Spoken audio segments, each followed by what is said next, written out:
Caitlin Clark was once untouchable. Every game she played was must-watch television, every move dissected by analysts, every highlight dominating social media. But something has changed. The fans who once cheered are now questioning. The media that once hyped her up is turning away, and the WNBA itself seems unsure how to handle the phenomenon they helped create. The numbers don't lie. Viewership trends are shifting, jersey sales have slowed, and headlines that once praised Clark's every achievement are now focusing on her struggles. Therefore, the question has to be asked, is this the moment Caitlin Clark's reign over basketball starts to fade? But before we get to that answer, we need to go back and understand how she rose to the top in the first place.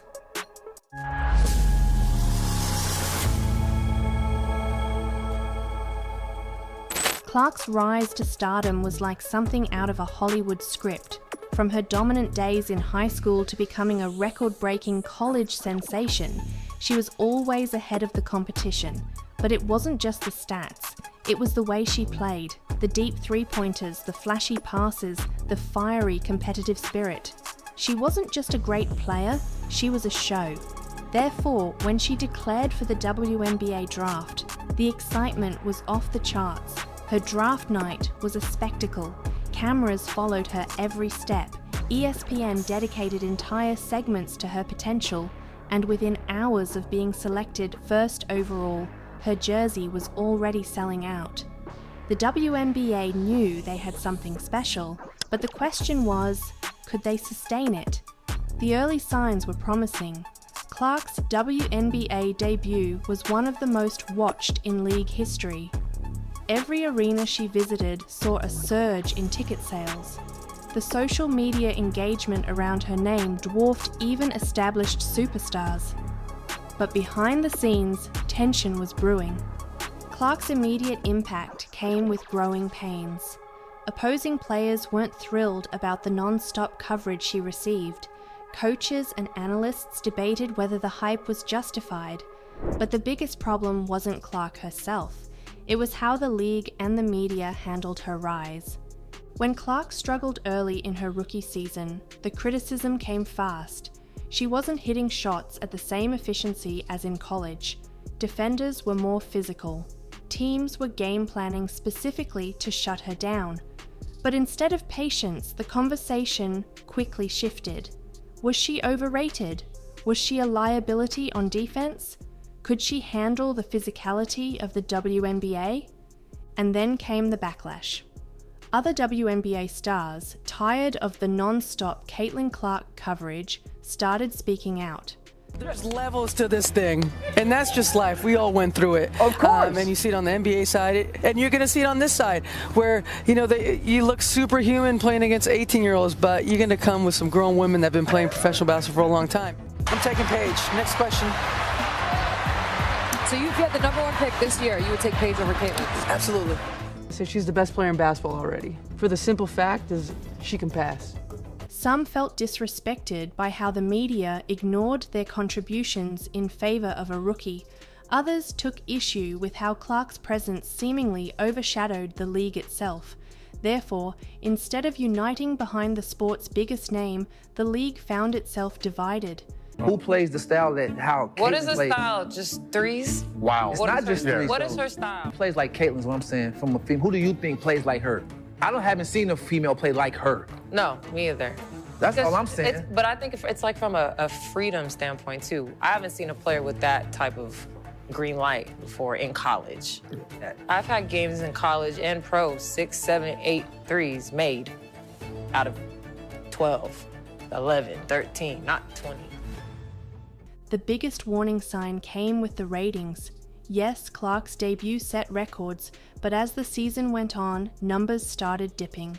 The media narrative had shifted from celebrating her to scrutinizing her every move. Let's also talk about how much more experience that gives you over other players coming in, right? So people say, dang, like he or she's killing them, but you have a 25-year-old playing against a 20-year-old. Mm-hmm. Like, you should be killing them. Yeah. Because you've been doing it a lot longer than they have. Clark right now probably takes about 40 shots a game. Here we go. I know you like that. Hell yeah. The audience, once captivated by the hype, started looking elsewhere, and this is where things truly started falling apart. Instead of being positioned as the future of the WNBA, Clark found herself at the center of controversy. Debates raged about whether she deserved her All-Star votes. Some questioned if she was even the best rookie in her class. Even her biggest supporters had to acknowledge that the road ahead wasn't going to be as easy as expected. But what happened next caught everyone off guard. Instead of rallying around her, the WNBA seemed hesitant to fully embrace Clark as their biggest star. League officials downplayed her impact, hesitant to alienate veteran players. I truly believe eyeballs are going to tune in. People are going to be clamoring. Let me get my popcorn ready to see Caitlin Clark ride the bench. No. The answer is no. Hold up. But time out. But first of all, there's 2 points to that. Number one, we don't know if she's going to ride the bench. That's number one. Well, And Stephen A, number they're going to two. put out. They're going And to.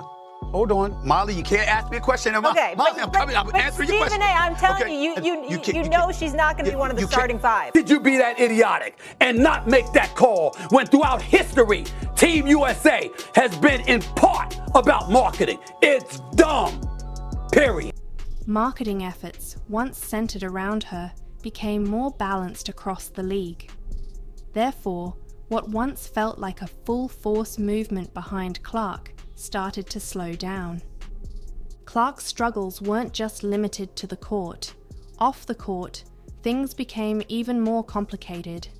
Every time she spoke, her words were dissected. Some believed she wasn't doing enough to grow the game. Others thought she was being unfairly targeted. But one thing was clear: Clark was no longer just a basketball player. She was a polarizing figure in sports media. And then came the final blow, one that no one saw coming. The WNBA playoffs arrived, and for the first time in years, Caitlin Clark wasn't the center of attention. The headlines were focused on other stars making deep runs. The ratings, while still solid, weren't breaking records. Clark's presence no longer felt as dominant as it once was. And that's when the realization hit. The hype had finally peaked. But here's the twist. This doesn't mean Caitlin Clark is finished. It doesn't mean she won't still be a major star in the WNBA. What it does mean, however, is that the automatic media frenzy around her is fading. She's no longer just the viral sensation. She has to prove year after year that she belongs at the top. The death of Caitlin Clark's popularity isn't about her disappearing from the conversation. It's about the moment when she stops being treated like an unstoppable force and starts being judged the way every other superstar is, on performance, not just potential.